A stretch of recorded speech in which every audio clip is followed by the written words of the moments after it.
Hey everyone, it's Jennifer here with I'm Engaged, What Now? And we have a very special guest tonight, Vanda. She's her expertise is in wedding planning. She's been doing it for over 30 years, and she was gracious enough to come on and share her time with us this evening.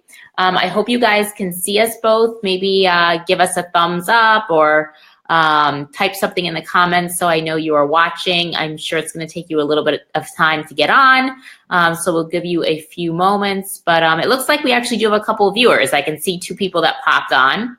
Hello, everyone. So Vanda, I'm going to let you introduce yourself. And ladies, as you're hopping on, feel free to type any questions that come to mind. I think Vanda's going to hit some really hot topics tonight. She's going to hit all of your popular questions from, how do I choose my first dance song to do I need favors? And she has a wealth of information, so I think you're really going to enjoy all the information that she has to provide. So say hello as you hop on, and I'm going to turn it over to Vanda to introduce herself and get our segment started. We're going to go for no more than 30 minutes, unless there's a lot of questions coming in. So we'll keep you short and sweet and not take up too much of your time, Vanda. Excellent. Well, not a problem at all. I love talking to brides. As you said, I've been doing this for 30 years. I operate out of New York City. So a lot of my references will often be New York City based, but they can still apply to any place in the country. So the basic premises that I'm talking about are all based on what works for weddings. So as we're asking questions, please know that some of my references will be New York City based. But anyway, I think that this Facebook group is fabulous. I've been watching it and following it, and I think that the support that the brides give to each other is really tremendous. And that's one of the best things that can happen, is that the brides know that they're not alone, that there's other people facing the same sort of issues. While we're waiting for some questions, there was a question that came up a lot that I noticed, and it had to do with how many bridesmaids do I need and how do I pick my bridal party? And I think that's something that almost all brides face. And there's a trend with bridal parties, and there was for many years a trend to have very large groups, and then it became small again, and now it's growing again. And I've done weddings. So that's very interesting. There's quite a range, and it becomes actually kind of cyclical. I think that when brides experience a series of weddings where there's just one or two in the bridal party, they think, wow, okay, I'd like to have more people around me. But then after a while, they go to a bunch of weddings and there's these large groups. They go, oh no, I want it to be more intimate. The basic answer is there is no right or wrong. There are no rules. You should ask the number of people that make you feel good, that are going to surround you and give you support. Now, sometimes you have to ask people to be in your bridal party because either you've been asked to be in their bridal party or they're cousins and there's some political reasons or family reasons why you have to ask them. So that's why sometimes it grows a little bit big. But I mean, I had a bride recently who had 15 bridesmaids, and it was perfectly fine for her. She had a great time with everybody. So ask the girls who give you support and offer you help and make you feel good.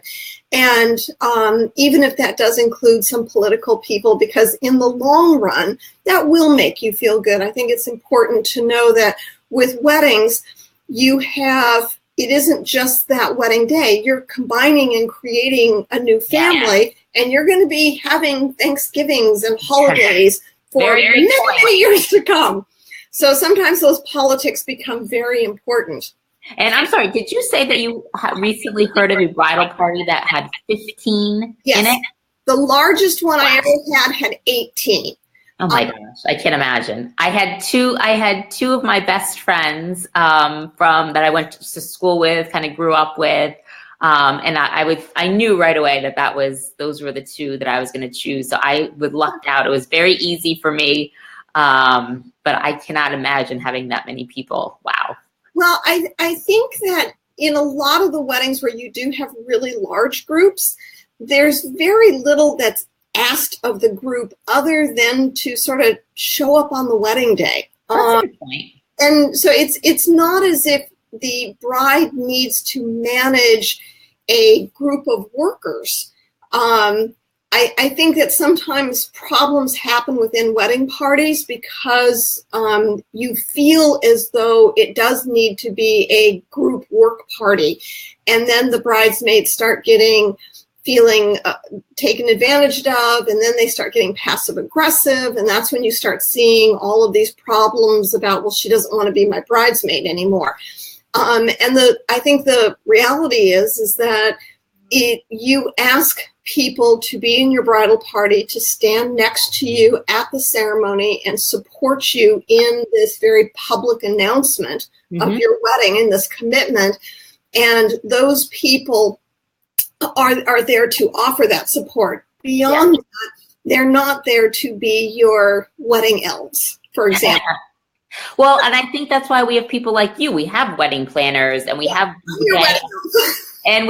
day of coordinators, because there's people that are professionals that take on that role, as opposed to your bridal party who's there to, support you and During the fun. And have fun with you and give you advice and help you get into your dress and exactly. The fun, beautiful, joyful stuff. Exactly. So I think that's actually a really good point, and that would probably help some of our brides in here who are often kind of feeling tensions with their bridal party, is maybe not to be really rough. Right, not to expect certain things of them. Also, I noticed several questions over the last couple of weeks about, well, I have 4 people I want to ask, but my future husband wants 8.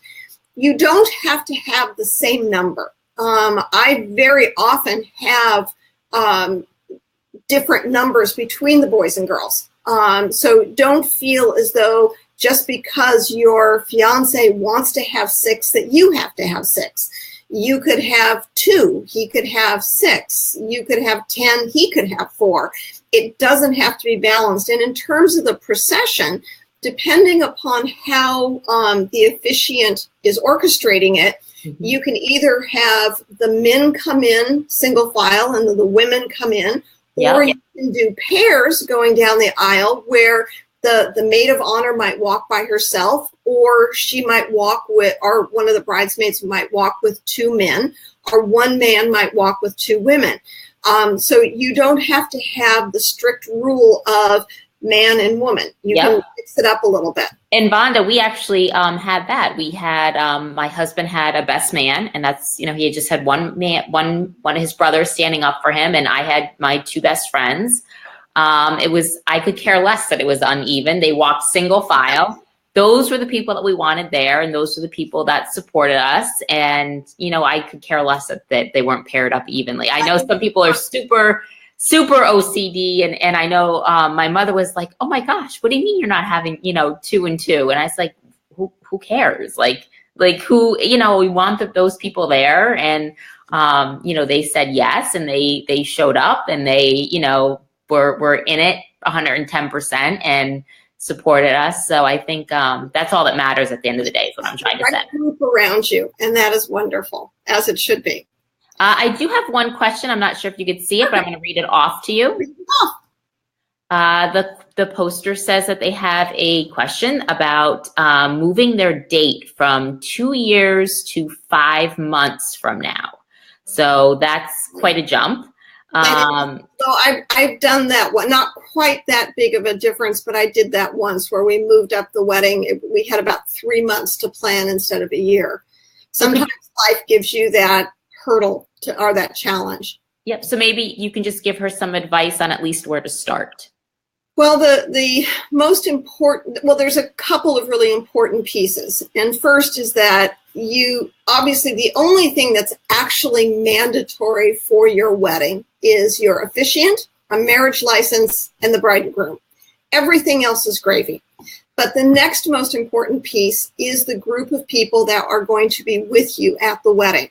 So in the case that where I moved the wedding date up, or my bride moved the wedding date up, it was a very sad situation where her mother had been diagnosed with a terminal brain tumor. Oh. And she was not going to make it to the planned wedding date. So we moved it up to a date where she was still going to be in good enough health to be able to participate.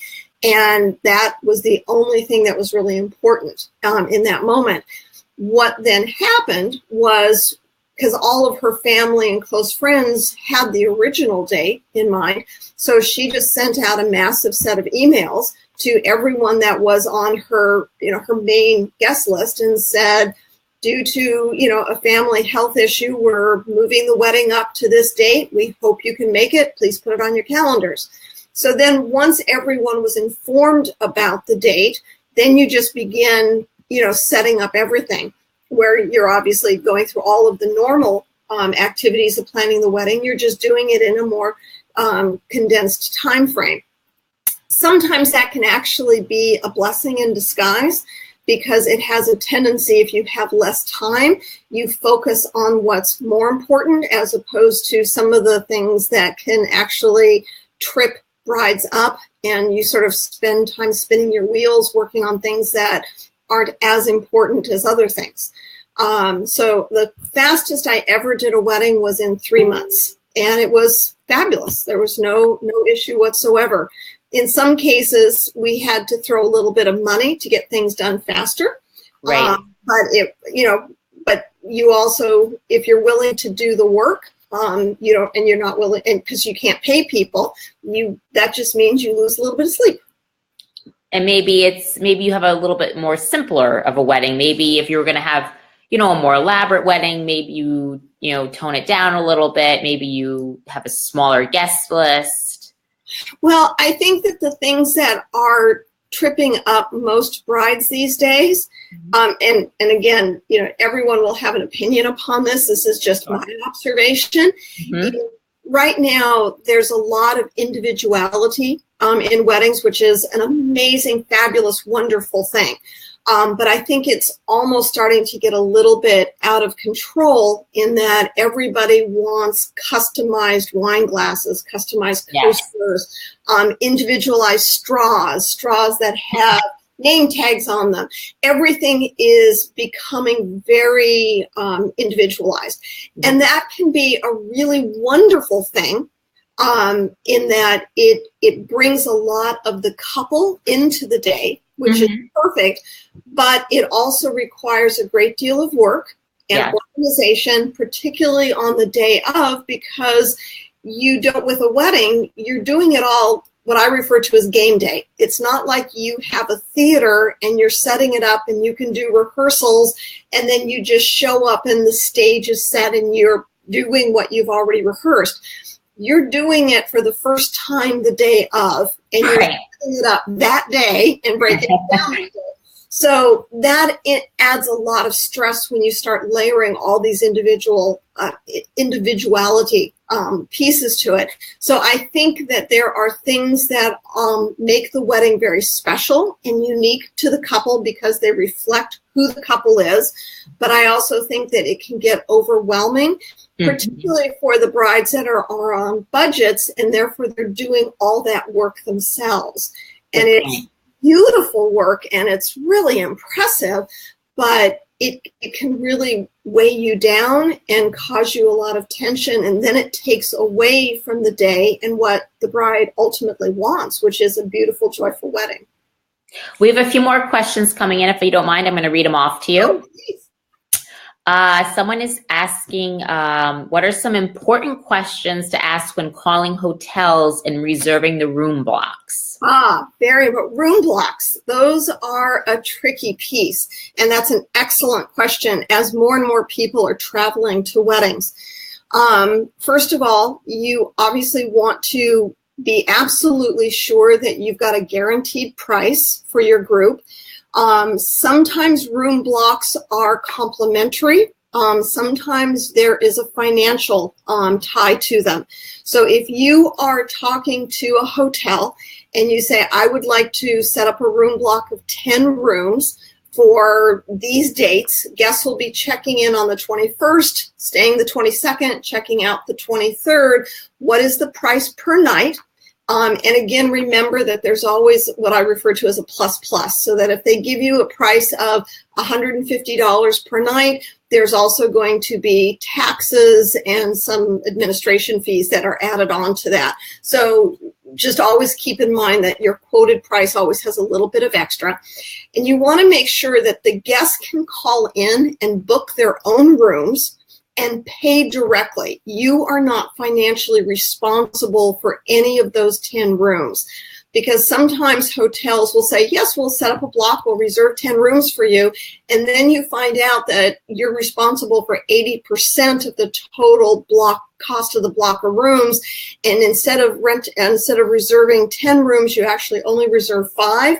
And you then are responsible for a big chunk of change. So you want to make sure that the rooms are complimentary, meaning you're not financially responsible for them. So that's probably the single most important factor. Then hotels will sometimes say, we will reserve them up to a certain point. And your guests need to know that in order to be a part of your room block, they need to make the reservations for those rooms. Usually it's 4 weeks before the wedding. So if your wedding is June 1st, by May 1st, on May 1st, the block will then disappear. So if you've reserved 10 rooms and only 8 have been reserved at that point, those final 2 rooms are now going to disappear. They won't be in your block anymore. And if any of your guests call in, they'll say, sorry, the block is gone. And then they have to book rooms as a regular guest, which usually means they pay a little bit more for the room. So making sure that your guests know that there's a cutoff date for the room block is also important. And then a final thing, just check what other services are available. Sometimes breakfast is included in your guests. It would be nice to know that. You also want to know what the rules are about welcome bags, because I think welcome bags are something that a lot of brides do these days. And you want to know if the hotel has rules about those. And when check-in and check-out time is. Something that I know some of my brides have had issues with is that a lot of their guests are checking in on Friday and they're supposed to be at the rehearsal dinner. And check-in might be at 4 o'clock, rehearsal is at 5, rehearsal dinner at 6, and they can't check in at 4 and be at rehearsal by 5. There's not enough time. So sometimes things like that become an issue, and having to make additional arrangements for your guests can be important. Also, if you're doing a brunch on Sunday and checkout is at 11, but your brunch is from 10 to 12, just be aware of those kinds of timings and make sure that everyone is knowledgeable about those rules so that no one is surprised when all of a sudden they're having a great time at your brunch and then they go to check out and they find out they're getting extra charges because they didn't check out on time. Those are all great tips. And I think one of the main things I think you hit upon was some hotels will make you, when you block off X amount of rooms, you're going to be responsible for a certain amount of those rooms. Or if they don't book up, in other words, if you're booking, if you set aside a block of rooms for 20 and only 15 rooms are booked, you're then on the hook for the rest of those rooms. Boy, you don't want to be on the hook for that, because that is a horrible, horrible waste. And that one really hurts. Yep. There's nothing you can do about it. So making sure that you're not on the hook is important. Now, this has nothing to do with room blocks, but just as a point of reference, something else that I think really stresses brides out is when they have family or friends who ask the bride to make their hotel or transportation arrangements for them. I would at all costs stay away from doing that. Your individual guests need to make their own reservations and their own flight arrangements. Once they're here in the city, you can arrange transportation for the group, and that is, excuse me, a very nice thing to do. but you should not be responsible for making individual people's reservations, because sure enough, someone's going to need cancel, someone's going to need to change, they're not going to be happy with the room, they need a connecting room but they didn't get one. Those are the kinds of things which a bride does not need to be responsible for the day before her wedding when everyone's checking in. Very good points. We have another question. I'll read it off to you. A bride is paying for open bar. They're paying for 3 hours of an open bar. And she wants your advice on should they have no bar service during dinner, she's asking. She said she's been to a wedding. I've never had that happen, where she's been to a wedding, I guess, where there was no bar service during dinner. And she wants to know if this is common. And I guess she's only paying for 3 hours. And I'm assuming her reception is 4 hours, or so her reception must be longer than the 3 hour bar. Let's see, just kind of wanted the open bar not to run out too soon before the end of the night. Okay. So I guess she's concerned that the 3 hours is not gonna be long enough. So what is your recommendation? I would say that the only thing that I've seen along that lines is that there's an open bar, but during dinner, very often the open bar just resorts to wine. So it's what's called a wine service during dinner. But before dinner is served and after dinner is served, it's a regular full open bar. But that's unusual. Generally, if you're going to have an open bar, it is an open bar for the full length of the wedding. So that, if a guest comes in, they start drinking, they can continue drinking. If you have a 3 hour open bar but a 4 hour party, then that means that there's an hour where the bar's either going to be very restricted to just juices and sodas, or maybe like a wine service, and that could be confusing for your guests. And depending upon your guests, you could end up having a guest get really frustrated with the bartender and creating a fuss because the guest isn't going to understand why they can't get their martini. Right. Want it. So that could potentially be a problem. Now, again, I find that communication is the solution to so many issues. So that if you have a situation where, let's say, the site that you are at, you do have a 4 hour event, but they will only allow a 3 hour open bar because they've got drinking issues and they want to make sure that your guests go home with some time where they're not drinking and they're just serving coffee, tea, or whatever. In which case, if you're dealing with some what I'll call blue rules, then you need to just make sure that your guests know about that. And then it could be as simple as a sign on the bar, or a couple of signs on the bar saying, please know that the open bar closes at 10 o'clock. Between 10 and 11, we'll be serving sodas and juices. Brilliant. I love that. That's a brilliant tip. I think that solves all issues and people are notified. And so long as people are aware, right, you can get away with most things. It's just when you surprise people that they're like, wait a minute, what do you mean I can't get my martini? And they get really frustrated. So just communicate. And I do know that I have seen other places in the country where they have rules about the last half hour or hour where there can't be alcohol served because they don't want people driving home drunk. Sure, that makes sense. So switching gears a little bit, someone is wondering, this is a really good question. Many venues will provide coordinators to help you plan the wedding ahead of time, assist with picking maybe the menu out. So our poster wants to know, is it beneficial to still have to hire a day of planner in addition to a coordinator? I very often work with the planners at the sites, and they and I become a team. The planner at the site is responsible for planning everything with the reception. And as much as most brides see the reception as the biggest part of the day, because that's what everyone else sees, and it's where the music is and the food and all the stuff that you spend these months and months and months planning, it is actually the smallest piece of the day. And a good event planner will help you plan everything from wording of your invitations, how to address, getting your bridesmaids' dresses, hair and makeup trials, ceremony flow, processionals, music for the ceremony, how you get transportation. If your ceremony is at a different site, how do you transport from your house where you're getting ready to the church or temple to the reception site, your photographer and the list of photographs that need to be taken, the music and what songs you want and how toasts are going to interact and how guests are going to be introduced for the toast.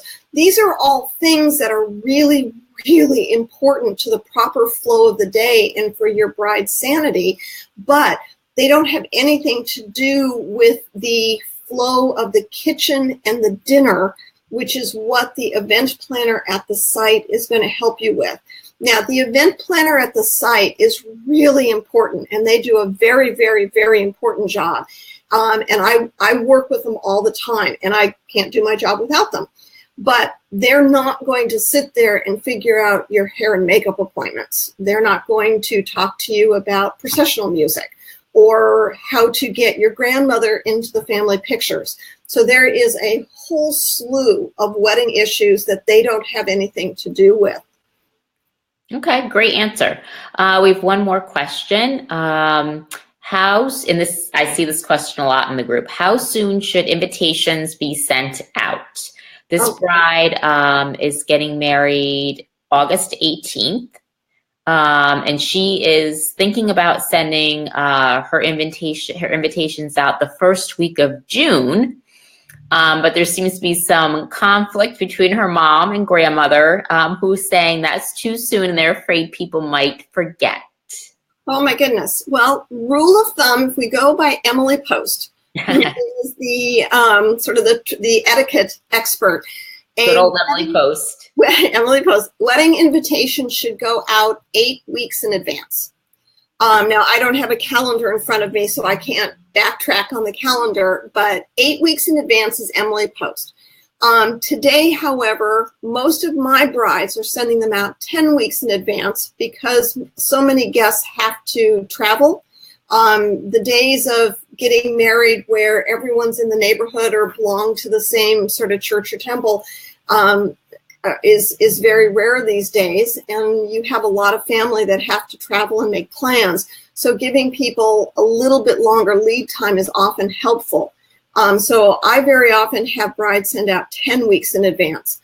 I don't think people would forget about your wedding. That's sad to think about that. And they would have, if that's the case and you're worried about it, then the people who are super important to you, you just call and say, a couple weeks in advance and say, just so excited to see you at my wedding. Can't wait to see you on the 8th or whatever the date is, if you're concerned about that. But standard Emily Post is 8 weeks. Normal today is 10 weeks.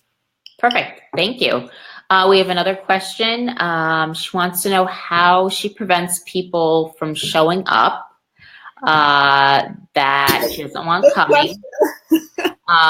Even RSVP people will add extra. She's afraid, I guess, that she doesn't add in.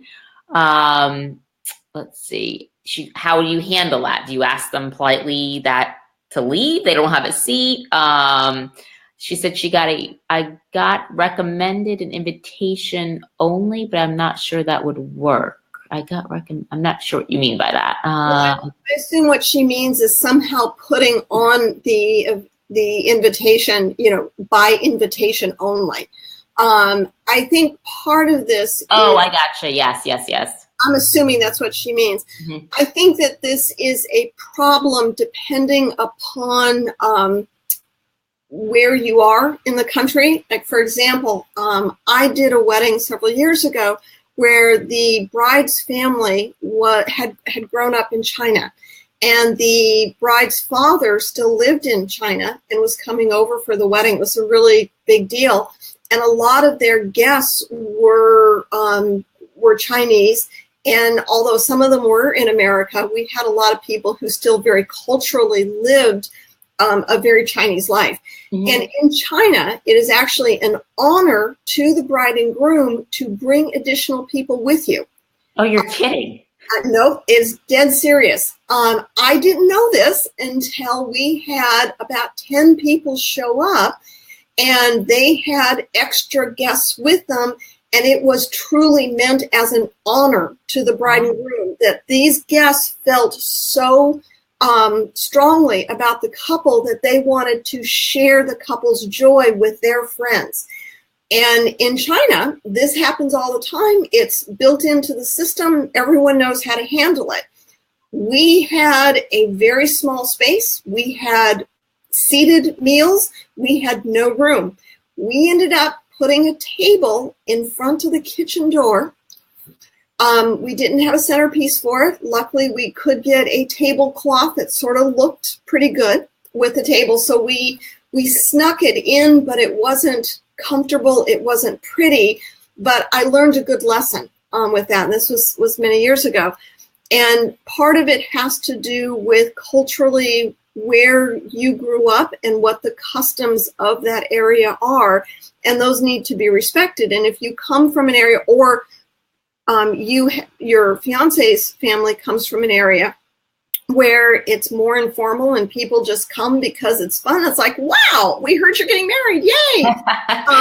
Then you can do things like in the invitation, you can invite everyone to the ceremony, and the main invitation would be to the ceremony, whether it's in your backyard or in a church or in a temple, and then have a reception card, which is separate from the ceremony invite.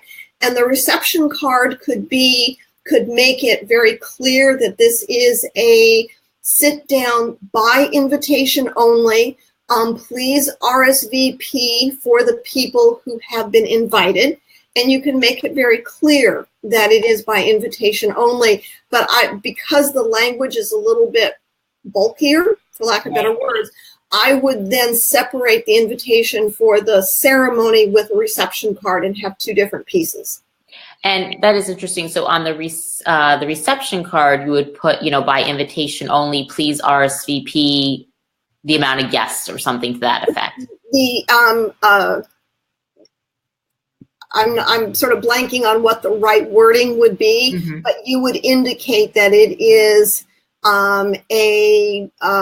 by invitation only, and then if you follow formality, again, going back to Emily Post, whoever it is addressed to, Mr. and Mrs. James Smith, Mr. and Mrs. James Smith and family, Mr. and Mrs. James Smith and Tom Smith, whoever is on the front of the invitation mm-hmm. with the addressing, that's who's invited.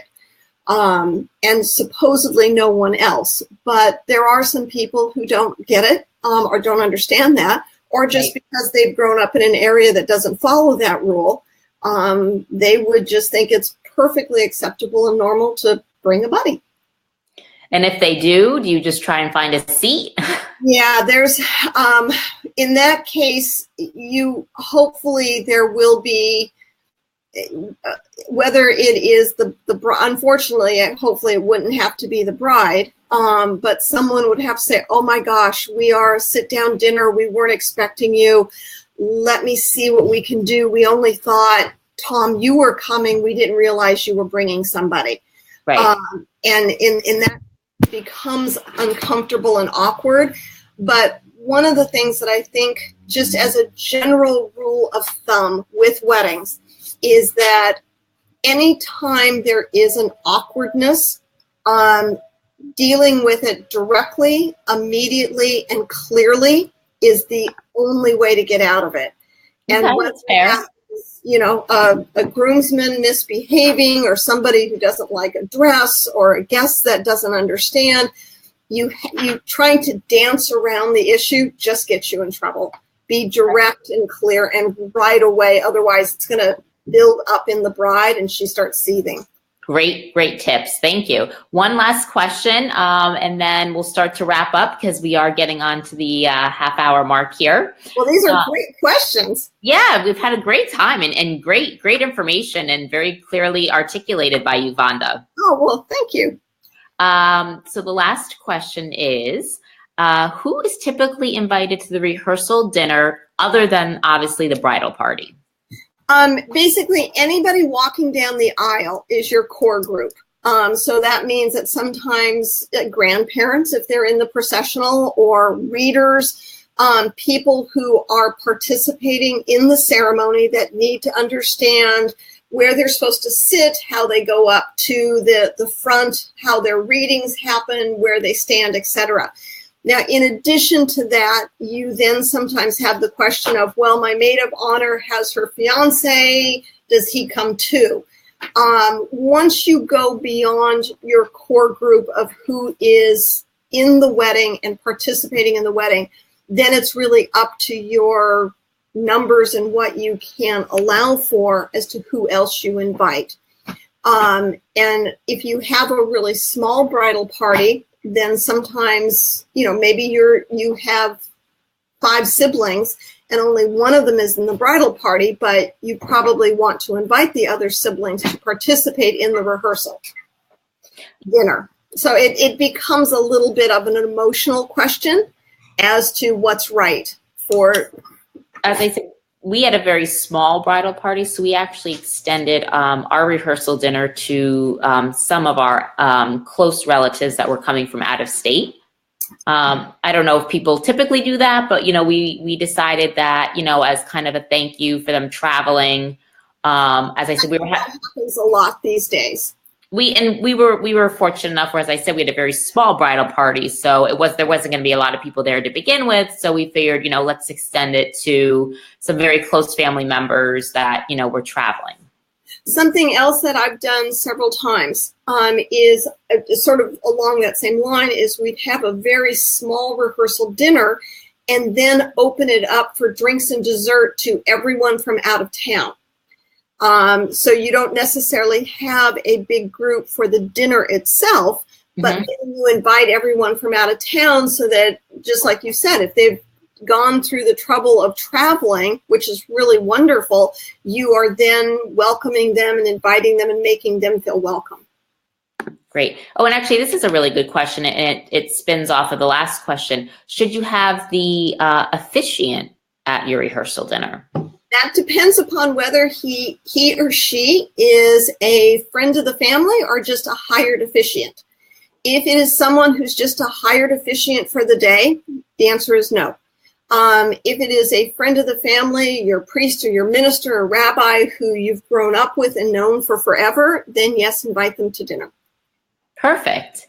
Well, ladies, we're going to wrap up, but Vanda is in our group, and I will actually put her links in the comments because I don't know. Vanda, after, if you have trouble, let me know. I can do it for you. After I end the video, it's going to be posted in our group for replay. Thank you. So people will be able to replay it and see the questions and hear your responses. And then they'll also be able to comment. So if they miss the live broadcast, they can still answer questions, ask you questions rather, and view all these really helpful tips that you gave us tonight. So great. Thank you so very much for your time. It was a pleasure having you. We'll have to have you back.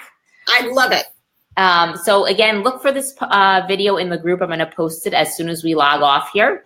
And have a great night. And I'll put your links so everybody knows how to get in touch with you and find you. You're in the New York City area.